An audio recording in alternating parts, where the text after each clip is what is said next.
Good evening and welcome to the 2016 Forest Lake Area School Board Candidate Forum, sponsored by the Lakes Area Business Association. The Lakes Area Business Association is a nonprofit organization comprised of Forest Lake area businesses with the mission of improving the business environment within the Forest Lake area. My name is David Engelking and I will be the moderator for tonight's forum. John Freed will be the timekeeper for tonight's forum. The format for the forum tonight will be as follows. We will begin with a 2-minute opening statement from each candidate. We will then allow a 2-minute answer to the questions regarding the issues of the Forest Lake School District. None of these questions were prepared by the Lakes Area Business Association. All questions were prepared by tonight's audience. The candidates have not been informed of the questions prior to me reading them. We will cover as many topics and questions as time allows, and we will not allow any questions directed at only one candidate. We will end the forum with a 2-minute closing statement from each candidate. If any new questions do come up during the forum, please give them to Karen Freed, and she will bring them up to me to read. We will now begin with the opening statements, and we'll start with Julie. Thank you. First of all, I'd like to thank the Lakes Area Business Association for having this today. It is a pleasure being here, and I appreciate you taking the time to put this on for us. My name is Julie LaFleur. I'm a Forest Lake resident since probably 2004. I'm also a family law attorney and a private investigator. I've been engaged in civic outreach in Forest Lake for years now. I was a member of the Forest Lake Planning Commission. I was also I'm currently a member of the Forest Lake Economic Development Authority. In addition to that, I donate hundreds of hours per year in pro bono legal representation, working with families of victims of domestic abuse and low-income families and families in crisis. I believe I'm qualified to hold a position of board for the school board of 831 due to my extreme diverse background, my advanced education, and my experiences and skill sets. Like I mentioned, I do have an advanced degree. I also have an associate degree from a labor institute. So I grew up in a very blue-collar family, and I know what it's like to work hard. I know what it's like to struggle and go through school. And I believe I can bring that experience to the school board. I also see firsthand the crisis, the effects that families in crisis have on children and have on their education. I truly understand the family dynamics, and I believe I can bring that to the board. I've represented hundreds of school teachers and other people that are in the areas, coaches, police officers, nurses, you name it. In my practice, I represent them, so I understand their pay packages, I understand their benefits, and I understand what I can bring I understand that we need to be competitive within our school board. So I believe that I am highly duly qualified, and I would really like to bring my education and my experience with families to the school board. Thank you. Rob? Yeah, thank you. My name's Rob Rayfield. I'm currently on the Forest Lake School Board. I'm running for re-election, and it's really been one of the honors of my life to be involved with these schools. Both my kids have come through school, starting at Scandia Elementary, and early on in their education, I got involved with the school board, but also the carnival and other aspects of the school. So it's really been an amazing part of my life to be involved with these schools, because I think they're involved in such important work. For me as a candidate, the things I'm really looking at is academic achievement, making sure we have options for kids, and making sure that this building project goes well. I am very proud of our Forest Lake schools and the way they, both at the elementary and the high school, they give kids the ability to go as far as they can. We have AP classes and CIS classes at the high school that are amazing. And so I also think that, with our Central Montessori, with our International Baccalaureate School, our Spanish immersion, we've got a lot of different options for kids. That's critical to me as well. And lastly, when you think about the building projects we've got going on right now, I've been involved with those for over 6 years. I'd like to continue to be involved with them, because it's critical for our schools that this project is done right, it's on time, and it's on budget, because we can't do the academic achievement and the options for kids without having the kind of buildings that support them. So again, thank you for having this forum, and appreciate it. Jeremiah? Hi, my name is Jeremiah Bowe. I'm a resident of Lino Lakes for about 5 years now. I'm a senior designer for Anderson Windows. For me, this is about my fourth grader and first grader and making sure that I have a direct access to what they deal with during their school time. I did the PTA stuff for a little while. It just wasn't enough for me. So this is the next level for me and where to go. I want to bring my common sense and analytical portion to it. I'm not a very, sorry, I'm thinking on the fly here. I'm not a very emotional person, so I think things through before I actually go through and do things.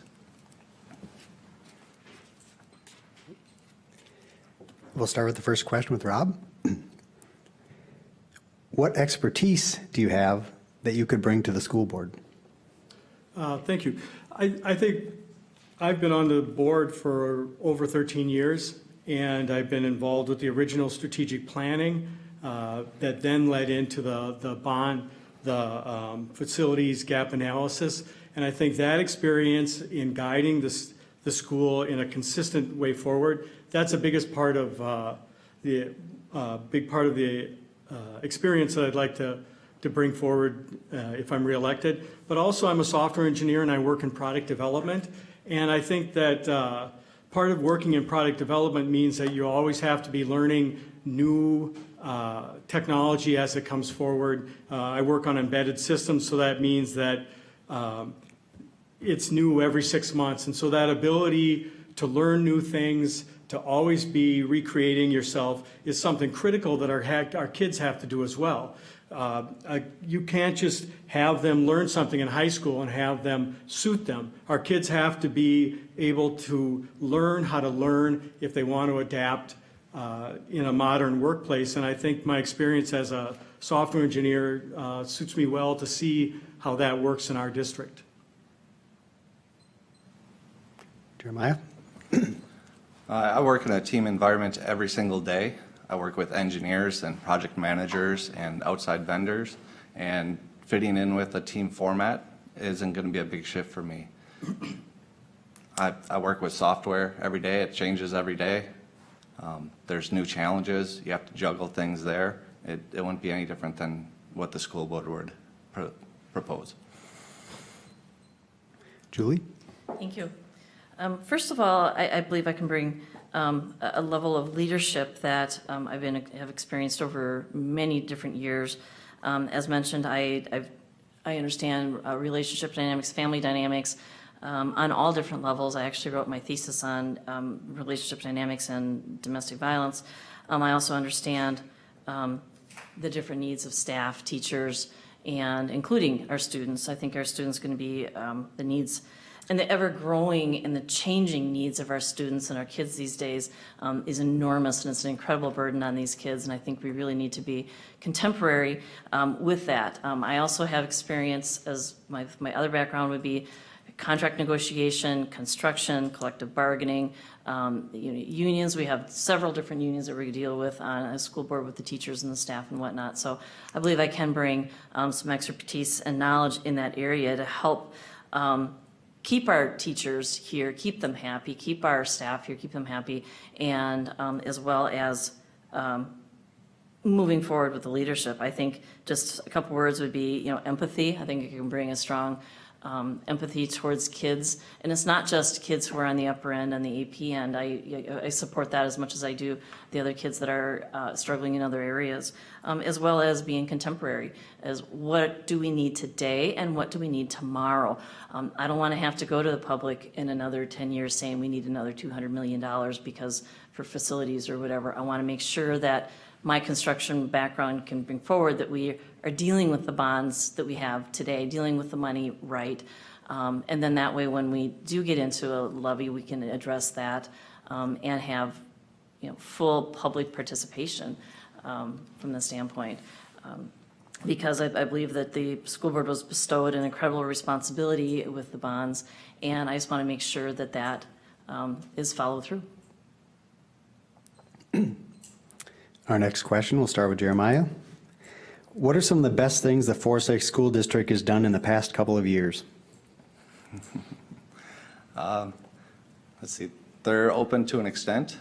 I think they need to be a little more open, but for me, it's tough because I'm pretty new to the Forest Lake School District, and, you know, they treat the kids well. There's definitely options there, but to say what they've done best, that's very tough for me because I haven't been involved in all levels of it, and that's what I'm trying to do right now. Julie?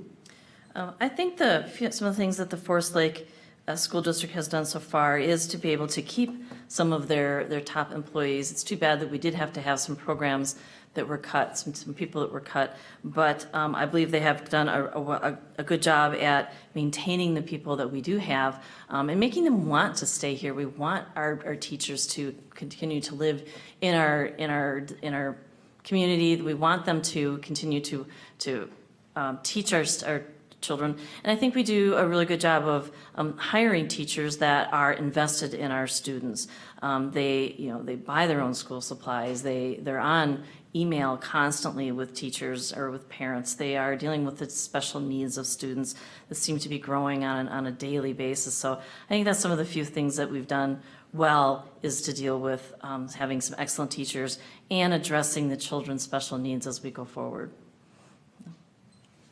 Rob? I think something I'd like, I think we've done a lot of good things, but one thing I'd really like to highlight is Scandia Elementary becoming an international baccalaureate school. This was a process that took about 4 years, but it really highlights, when I talk about academics and options, this is something that highlights both of those things. It's about high-level academics that help the kids understand the world, and it gives them a lot of options. It gives parents that want to come to Scandia the idea that here's a set of options for kids. So I'm pretty excited about that program.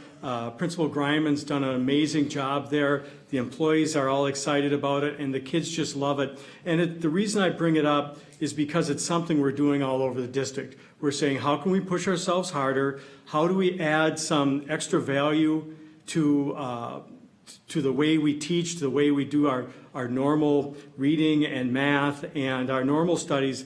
How do we add extra stuff to it? And so I really think that is very much highlights the kind of work we're doing around the district.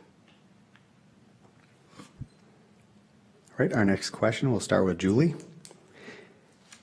We constantly hear about education gaps due to diversity, economics, etc.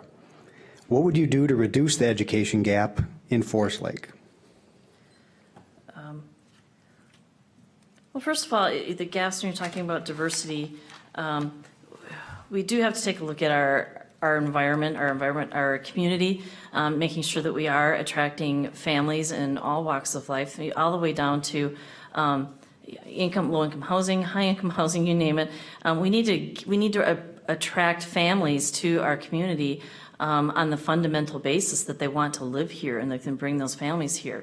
And as a community, we also need to support the diversity of various people. And again, there are different learning styles.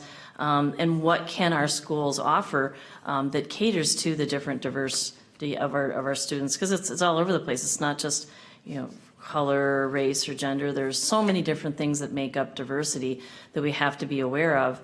And if there's gaps, then we definitely need to identify those, make sure we have plans for those, so that we can close those up. And it's not going to happen with one person. It's not going to happen with one person on the board. It's going to happen together with the board, working together with the communities, with the schools, with the teachers, with everybody involved to make sure that the gaps are identified before we fix, because before you can fix anything, you need to identify what is wrong. And just to say we have gaps is kind of a blanket statement. But just to make sure that we, A, identify that, and then B, how as a community we can pull together to pull the people in that we need to fill those gaps. And to make sure that not only these diverse students are getting the education, but also the other people getting the education regarding being sensitive to diversity as well. So. Thank you. Rob? When we're talking about academic gaps, I think Julie was absolutely correct. Identification is key, and I think one thing we've done in this district very well is we've really done the hard work of being able to use testing. We have to do testing anyway, but I think in this district, we found a way to make it help identify schools that need extra help, identify classrooms, identify kids that are falling behind, and to track their rate of improvement. So that if you see a kid that's falling behind in third grade reading, we can identify them and with the help of the teacher, figure out a way to kind of intervene. One of those ways we intervene is through a program called ADSYS, which helps with our reading in early elementary. And we've got a couple of schools that are implementing that. And what it does is it works with a grant, and that grant helps fund some people that come into the school, pull kids out of the classroom and help them with their reading, help them catch up. So it's about identifying the problems and then figuring out ways to intervene. And I think we do a good job of that at Forest Lake.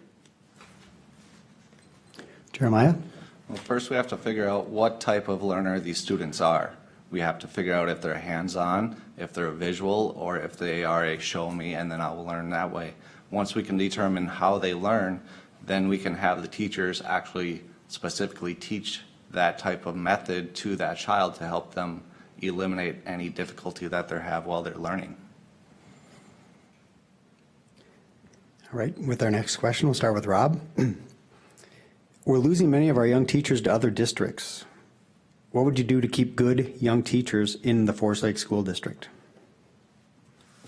Well, this is clearly a funding issue. I think the legislature has really kind of shortchanged Forest Lake and similar schools in the outer suburbs. And that one of the things I've tried to do is to lobby the legislature, not only try to increase the general funding coming into the district, but also find places where we are disadvantaged, for example, busing and alt facilities funding, figure out ways that we can directly lobby our legislators for help in getting new funding coming into the district. Another way is like with our solar panels or the money coming in from the hockey arena. So a lot of it has to do with the amount of money coming into the district. It's about revenue. The other things we can do, given that, the other things we try to do is we try to have a benefits package that keeps teachers around.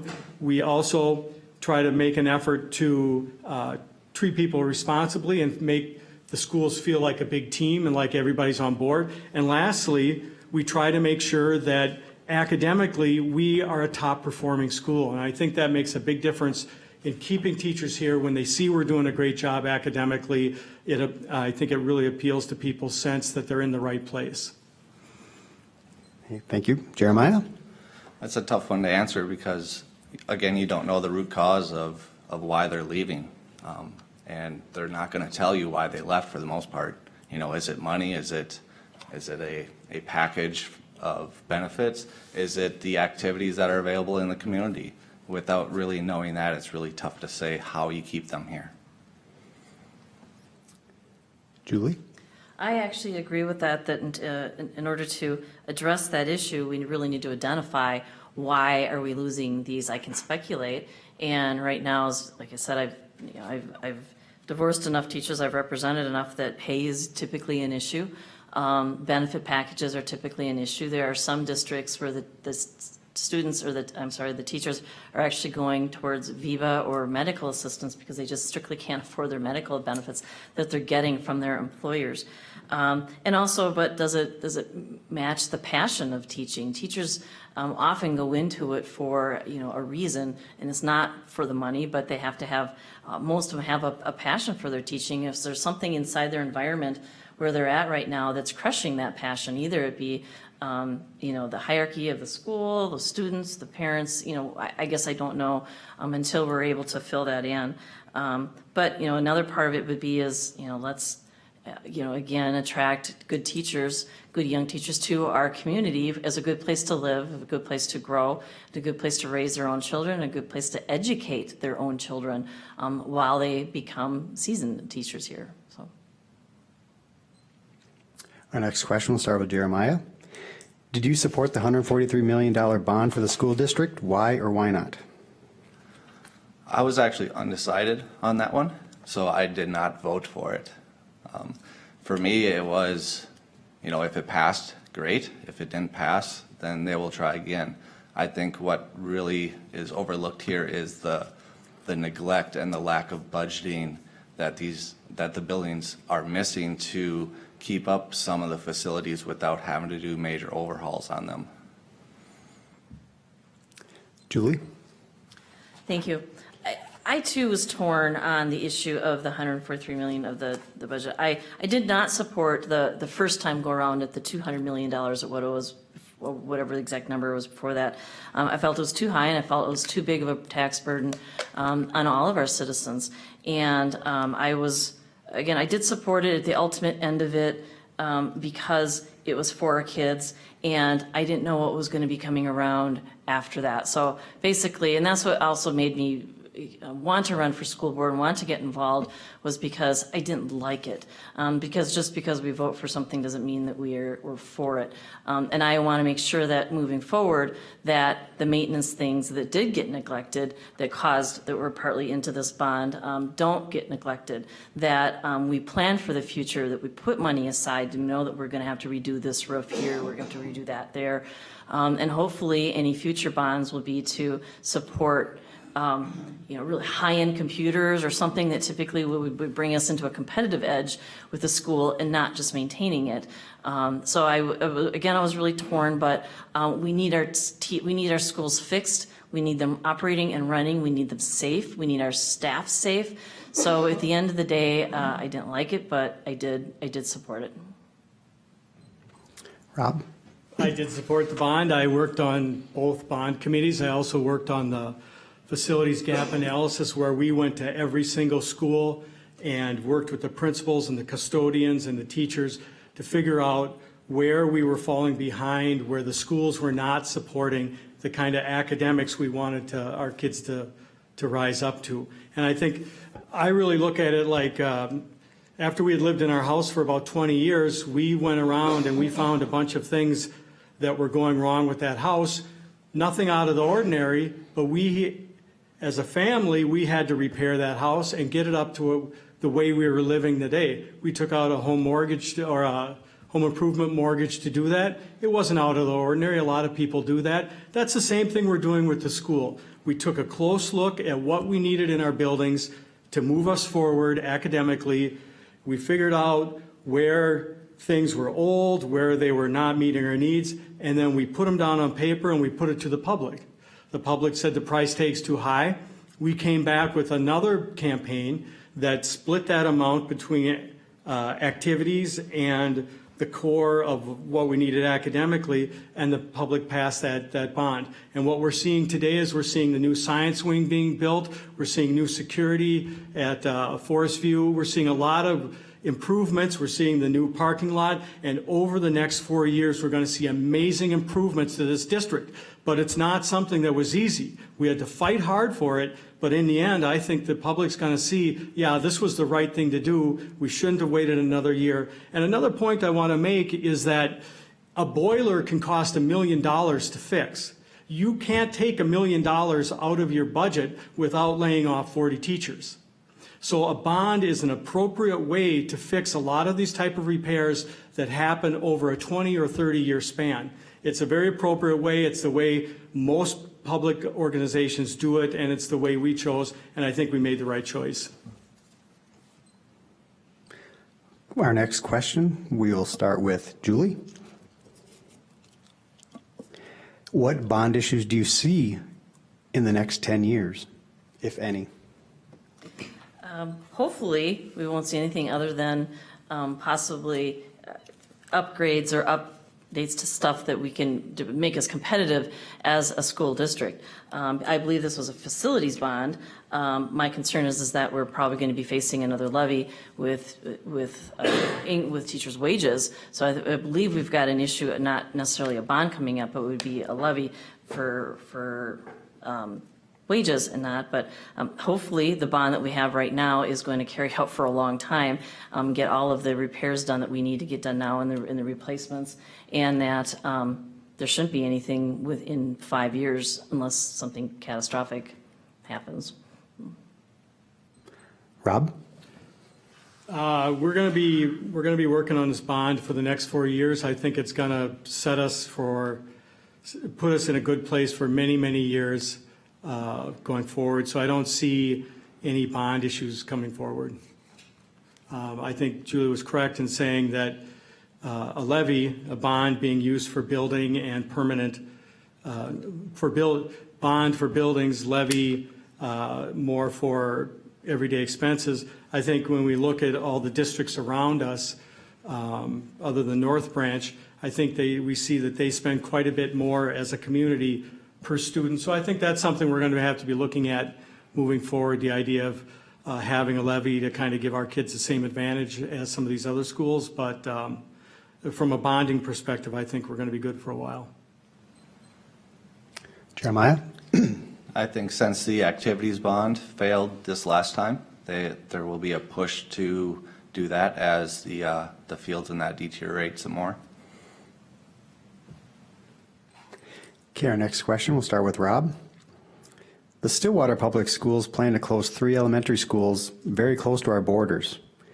How will the Foresight School District prepare for potential new kids coming to our district? When I heard that school was closing, I talked to our superintendent, and we made an effort to try to tell those parents that Scandia Elementary is a great school. Our junior highs are very good schools, and academically, our high school is tip-top, right? And so we tried to let those parents know that we've got a great option at Scandia. I think it sounds like if that school doesn't close, they're going to try to open it as a charter school. And so for me, trying to project the number of kids coming to Scandia, I don't know that there's going to be a lot if they open that as a charter school, or if they, which I suspect they will if they don't close it. Jeremiah? You're just going to have to adjust on the fly. As you take more kids in, you either have to adjust the funding as they come in, or you have to make do with what you've got currently. Unfortunately, the class sizes would increase, the population in the schools increases, and sometimes you can't really, make long-term projections on that when it happens pretty quickly. Julie? I agree with that. I think it's probably a much bigger issue than just, are we going to have a lot more students coming in? Because then we got students crossing over from different districts. They're coming from a different tax base. What are we going to try to get vouchers, or so I believe the issue is much deeper than we're just going to have an influx of kids. But I believe that we would probably know that by now. And as from what I watch the news and whatnot, I can see that the parents were not real happy about them passing their own bond issues, just to announce later that these schools were going to be closed. I know that the public didn't support that and felt duped from that standpoint, just based on what I've read. But right now, I don't see it going to be a huge issue. And again, we will adjust to it. But it's deeper. We're going to have one district paying for kids coming from a different district, so I think we would need to address that accordingly. Next question, we'll start with Jeremiah. Unfortunately, our school district sometimes has to make cuts in the budgets. What would be your approach to addressing cuts that must be made? First, you have to take what the budget is today, go through it line by line, figure out what's a need, what's a nice to have, and then make your determination from there. Sometimes it might be looking at where you can get different contracts. Where are your supplies coming? Can you cut that a little bit before you have to cut any personnel? So by going through the budget line by line, you can actually figure out where the best places are to make a cut and do it strategically, instead of, hey, this one person cures all of our ills, let's just do it that way. Julie? Thank you. Budget cuts are always going to be a controversial subject, regardless if it's coming from a school or from a city and whatnot. Unfortunately, if the budget doesn't, if the money available doesn't meet what our expenses are, the budgets do need to get cut, or expenses need to be cut, or budgets need to be increased, expenses need to be cut. That happens in our businesses, my family, you name it. If the money coming in doesn't meet the expenses, we need to make some changes.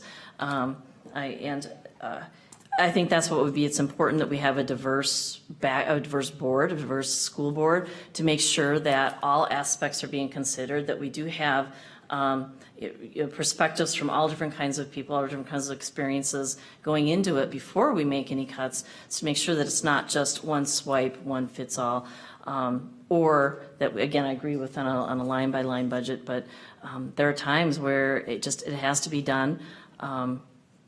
And there's times where it doesn't have to be. We can be creative and find ways to get around it.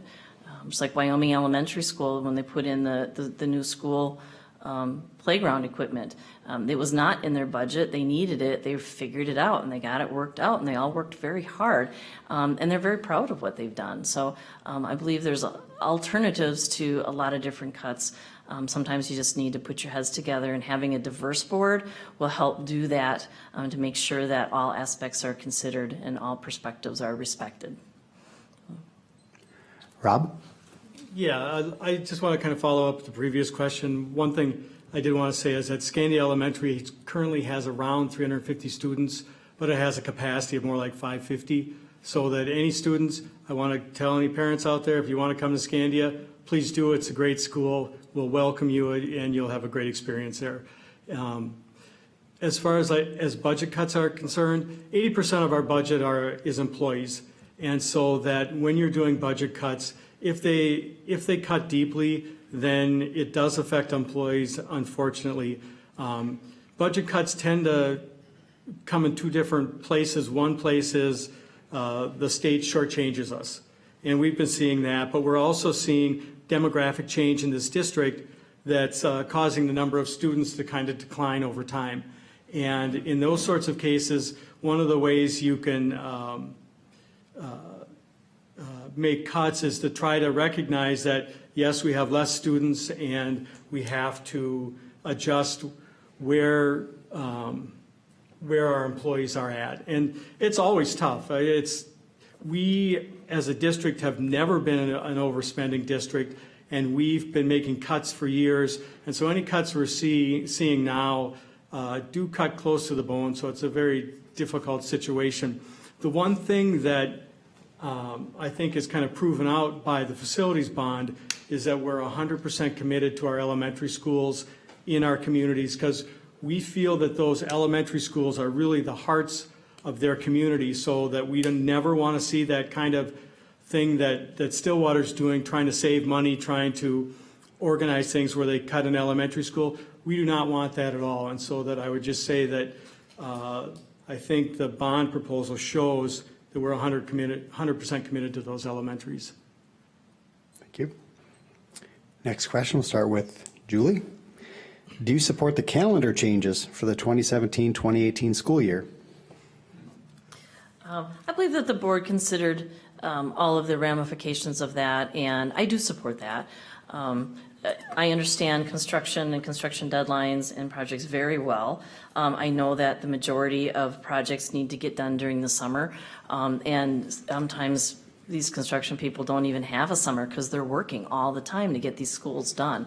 And so it does take a very committed force to get the done, and by changing out the schedules will help the construction projects get done on time and get done in budget, so that we don't go into overtime or double timing in any of the other areas. So I do support that from a variety of standpoints as well.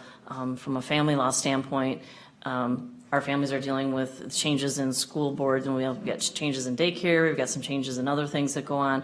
So as long as it's clear and it's communicated and it's pure transparency to the parents out there, because they are going to have to adjust their schedules accordingly, and it may cost them more in the long run with daycare and support and whatnot. So I think it just needs to be out there, and it needs to be well communicated, but I think the board considered it well, considering the construction projects that we have going on. Rob? Yeah, one thing that surprised me when I first got onto the board was the amount of work that goes into building a calendar.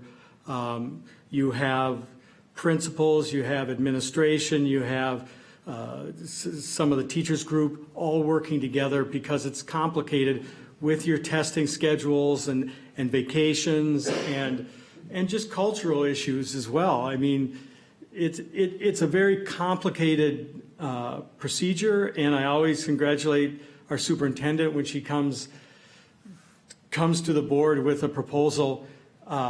I think that the current calendar shifting out or shifting back our start date, I think it will affect some families and how they plan their end of summer vacation, but I think realistically it's not a continuing thing. It's something we had to do to support our building projects, and I think people are going to be generally understanding of that and adjust their schedules. And so that as a board, we've tried to really get the information out early so that people can plan their vacations, plan their end of summer, and help us to accommodate this big building project.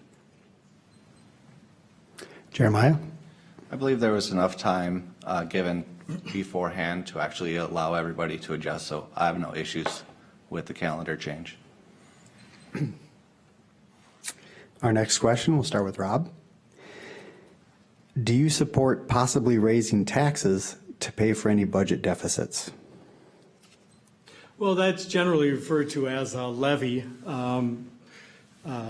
Generally, a levy proposal, the board would say, we want to try to be a little bit closer to what White Bear is funding their students with, or examine what other schools are doing, and looking at the amount of money coming in, looking at the kind of cuts we need to do given what we're getting from the state.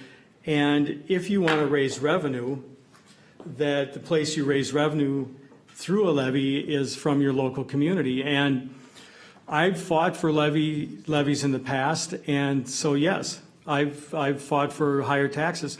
But at the same time, if we had not done that, then what it leads to is teacher layoffs, and it is a direct effect where it hurts the kids of this district.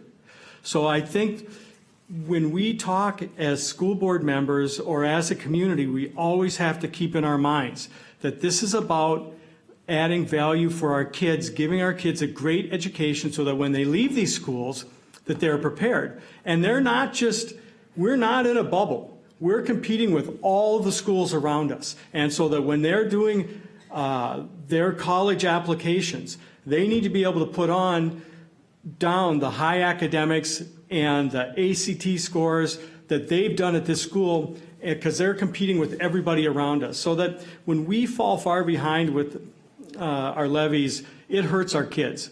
And so I've supported it in the past, and I think and I'm proud of it, because I think it's money that I can put in to the kids of this district, and to me, that's just the highest priority. Every family figures out their spending priorities, and for me as a parent, one of those funding priorities is our kids in school. Jeremiah? Would I prefer to raise taxes? No, nobody wants higher taxes. But if it comes down and all the creative aspects have been looked at and it still doesn't cut where we need to be, then yeah, it's an option that we'll have to look at. Julie? Well, I guess I would have to maybe answer that when the time comes to see what the situation is, as to why we need the extra levies. I know we're going to have one expiring at some point that they're probably going to want to put back on, but so it's really a question for the future more now. But do I support additional taxes? I think our community is saturated right now.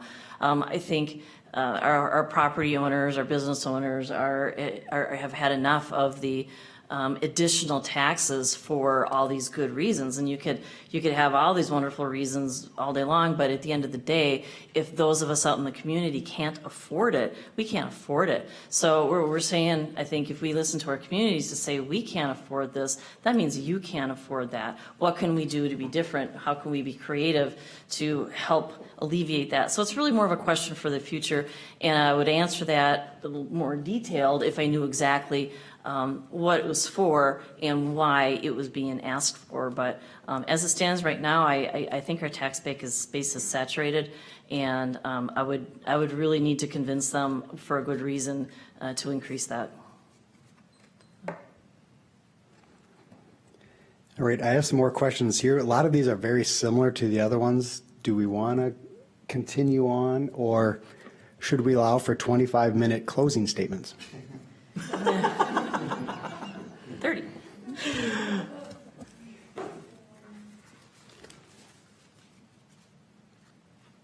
I'm okay with some more questions in a reasonable sense. Okay. Again, the ones we have are quite similar. Does anybody have any questions that aren't similar? One, so we'll start with Jeremiah. How much should school board members be paid? And should they be compensated for out-of-state conferences? I actually didn't even know that they were paid, and I signed up before I even knew that. So what they get paid, what they should get paid, that I don't know. And to me, if they're not being paid, good, they're doing it for their kids or the students that are out there, they're helping that. If they are being paid, it should be what it's set at. I don't think it should fluctuate just because everything else is going up and down. This isn't their primary commitment and primary income. And should I think they would be paid? I think if they are going out of state for a conference that is required by the school district to attend, they should be reimbursed for traveling expenses, not personal expenses that happen outside the conferences. Julie? Yeah, I agree. I assume there was some, a stipend or a minor compensation for the school board members, but it certainly wasn't a driving force in either way. I know when I went on the planning commission and also the EDA, I was a little surprised to see that there was a compensation. So technically, I am considered an employee of the city of Forest Lake. But I think it's not a lot. I had to research it myself after I had already put in my affidavit of candidacy as well. And I think for the board members, they do work hard. They are in extra plans. They are in extra committees. There is some driving involved. There's some out-of-pocket expenses. So if they get enough to cover their expenses, I'm certainly supportive of that. I'd be supportive of nothing because, again, I volunteer hundreds of hours a year that are not compensated other than just the joy of being able to help people. But as far as out-of-state conferences, I think it depends on the value that the out-of-state conference actually brings to the board, brings to the school, brings to the district, brings to that particular board member. I think the days of the big junkets and conferences are long gone. But if there's value to it, if it brings ideas back to our board, ideas back to our district that are a benefit, or even what not to do. Sometimes it's a good learning experience of learning instead of what to do, what not to do. I believe that they should be compensated for their travel expenses, if not possibly even for their time too, because if they're taking time off from work to go to these, that's not free either. So I wouldn't expect them to pay out of pocket to the district. I think some compensation in out-of-pocket or out-of-state travel, as long as this brings some value and the board all agrees that it's a good trip to take and that the proper representation from the board is there. The other night at the school board meetings, our science teachers presented and they talked about the flipped classroom and how, or the math teachers were videotaping their lectures and then having the kids watch the video at night, and then during the classroom, then they'd get into small groups and work with the teacher directly on doing homework. And they talked about how that was they were doing a hybrid mix of doing the lectures at night and the work during the day, but they were showing how they had a big increase in the math scores at the high school, which was just great. Well, that was an idea. The flipped classroom was something we learned about at the National School Boards Convention when we watched a lecture given by Saul Kahn, who is the the head of Khan Academy. And so I think that at times national school board conventions can be useful. You can go there. I mean, you're sitting in classes for 3 days, but it's oftentimes gets you out as a board member outside of your bubble and helps you see a lot of new ideas. And the defibrillators that are in all of our district schools, Joe Graft, who was a board member at the time at the National School Boards Convention, he finagled a deal with somebody there, and that was another positive change that came out of that. But like this year, when we're having a lot of, where we're going to be looking at some tough cuts, as a board, we decided we would not go to the national convention. So it's up to each board member if they want to do that. If you're getting compensated for your flight and for the conference, but like for myself, when I've gone, I've taken vacation from work to do it.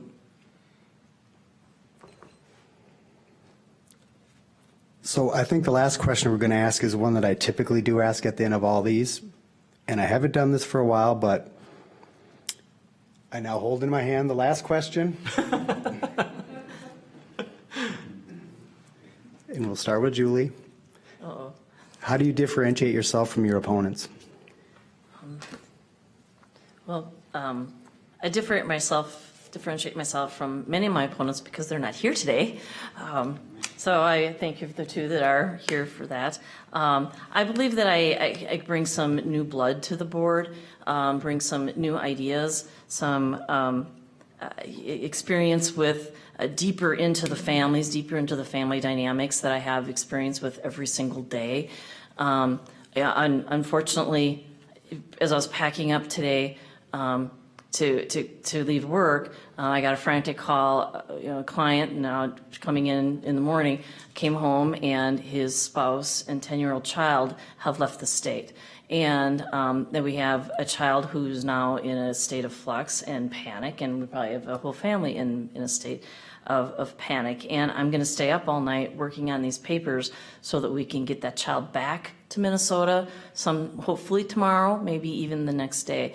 So I believe I have that level of involvement with families from all different levels, from kids doing well, kids who are excelling well, to kids who are struggling. And I can bring that dynamic and that background to the board with some fresh ideas on how to deal with and meet the needs of our kids. Because really this is about meeting the needs of the kids. It's not about really anything else but making sure that our kids are safe and educated to the best of our ability. So I forgot the rest of the question. Thank you. I think, number one, I think I've worked on the bond proposal for the 6 years we've been working on it. And before that, I worked on the strategic plan that led into the bond proposal. We are in the heart of that building project right now. And I feel like my experience, having gone into each of the buildings, understanding multiple times, understanding how the group of the public that came together to construct that bond proposal, having worked with them, having worked in all the buildings, gives me a level of experience. It's really necessary at a time like now when we're trying to make sure that that budget gets done right, done on time, and done under budget. I think my experience is really useful in that respect. I think another thing that I find differentiates me when I'm looking at school board issues is that both my kids were very much interested in the arts. Now, some of the board members have kids in sports, but my kids were in the arts. And so I think that's given me a good insight into really being an advocate for the great job we do at Forest Lake in the arts. I mean, we've got great band programs. We've got an amazing drum line. We've got anything, if your kid's musically inclined or artistically inclined, there are so many options at Forest Lake. And so I think, for me, I think that's something that a level of experience I'm proud of. I was a parent group president for the drumline. So I think, so on one hand, there's a lot of board experience I have, but I think I also bring the experience of having my kids go through this district and understanding, the very positive things they've seen through the years and how to keep those things alive. Jeremiah? I have a direct invested interest by having 2 young kids in the school district, and I also want to bring about discussion within it. It doesn't have to be just a whitewash and everything is, here's the issue, here's what we're going to do with it. Let's bring discussion. Let's get everybody out there and determine what all the other options are, and not just say this is what we're going to do and this is how it's going to be handled. All right, so as I said, that was our last question, so we will now start with our 20-minute closing statements, and we'll start with Rob. Thank you. We had a lot of good questions tonight. I appreciate it.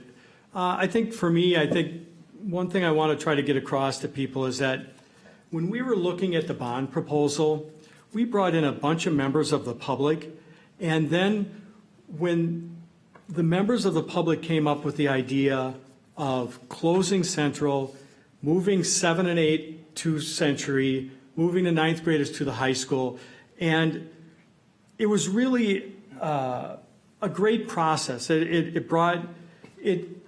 something that as board members we wouldn't have thought of on our own. And we brought in all these members of the public and they came up with that. And in fact, when we were reconstructing the bond for the second try, the public are the ones that put that whole proposal together. And so for me, in my closing statements, I want to say that that's something I've always tried to do as a board member, is that we bring the public in, we get a lot of voices, and out of those many voices, we come up with some great proposals. And I think this bond, when you start seeing these buildings coming together, it's going to be amazing, and people are going to say, yes, this was the right thing to do.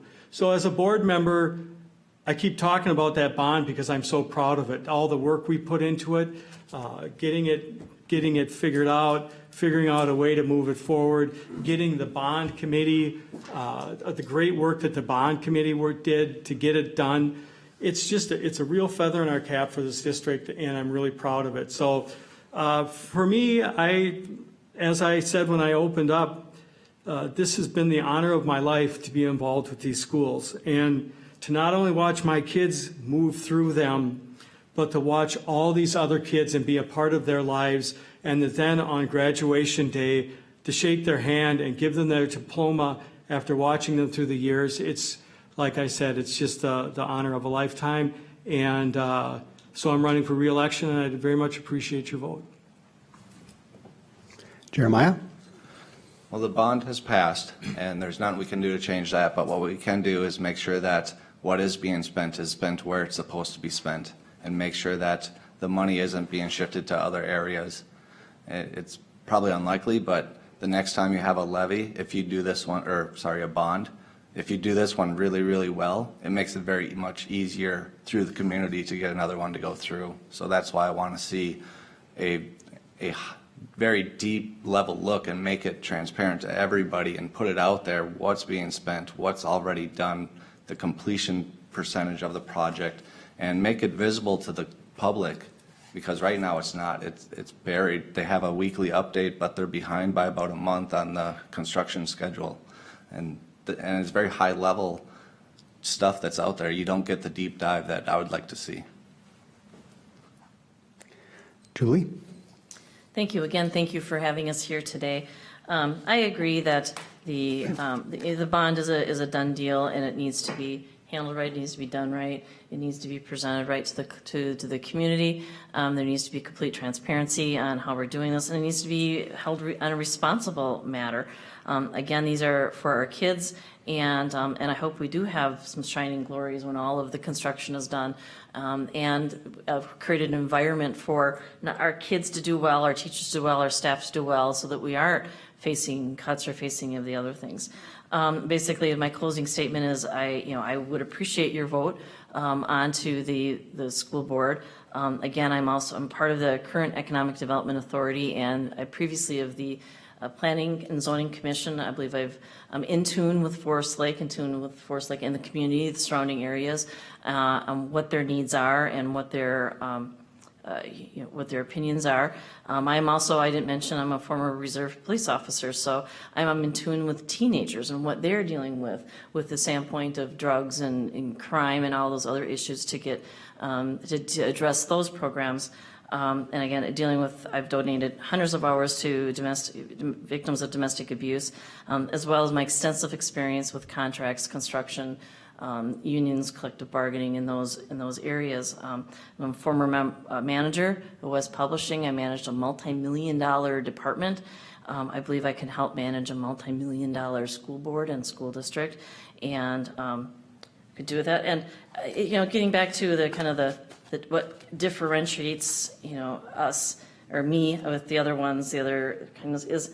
I do think that cuts should be made with great discretion. I do know that the board has made cuts in the past, and I'm sorry to see that there is a political drama going on in Forest Lake around certain cuts, because even by some of our own school board members, when they've had to face that very difficult decision themselves and maybe probably laid awake at night, knowing that there were teachers that got laid off, or that there was staff or maintenance gets laid off, and then there's a lot of attention getting drawn on to other parts of the city making cuts. I don't like seeing that. I don't like seeing our city divided. I see that as fundamental bullying, and I don't like it. And I see that, I think our school board should be setting an example of no bullying, and I would like to see them rise to the level of what we expect of a school board. So I appreciate the vote on that. I believe I can bring some fresh blood and some new contemporary views to this, and hopefully some legal structure, and moving forward. I appreciate the board for all the extra energy and time that they do put into it with all the different committees. And so, I don't make some of these statements lightly, because a lot of them have worked very hard, and I hope to work with the remaining ones as well, and hopefully can seamlessly fit in, again, bringing some new perspective, some new blood to it, I'm hoping some, maybe even some, flip sides of some arguments, so that we can make sure that the board is making decisions based on all people's viewpoints, and not just one myopic approach at that. So I appreciate your vote. All right, thank you. The Lakes Area Business Association would like to take this time to thank you candidates for coming and attending tonight's forum. We'd also like to thank everybody in the audience for creating the questions for tonight's forum. We would specifically also like to thank Lakes Area Television for recording tonight's forum for broadcast on LATV. And last but not least, we would like to thank the City of Forest Lake for providing the location for tonight's forum. But most importantly, thank you everybody, and please remember to vote on November 8th. Thank you.